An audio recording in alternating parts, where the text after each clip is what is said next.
மருத்துவ பொது நுழைவுத் தேர்வு சமூக நீதிக்கு எதிரானது என அன்புமணி ராமதாஸ் குற்றம் சாட்டியுள்ளார். சட்டப்பேரவைத் தேர்தலில் போட்டியிட்ட பாமக வேட்பாளர்கள் உடனான ஆலோசனைக் கூட்டத்திற்கு பிறகு பேசிய அவர், தமிழகத்தில் டாஸ்மாக் திறப்பு நேரம் குறைக்கப்பட்டிருப்பதற்கும் 500 டாஸ்மாக் கடைகளை மூட பிறப்பிக்கப்பட்டுள்ள உத்தரவுக்கும் வரவேற்பு தெரிவித்துள்ளார். முழுமையாக ஒரு திட்டத்தை தமிழக அரசு அறிவிக்க வேண்டும்.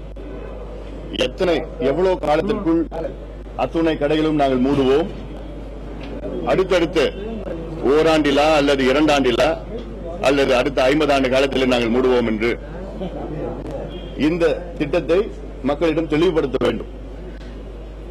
இன்னும் இந்த 500 கடைகள்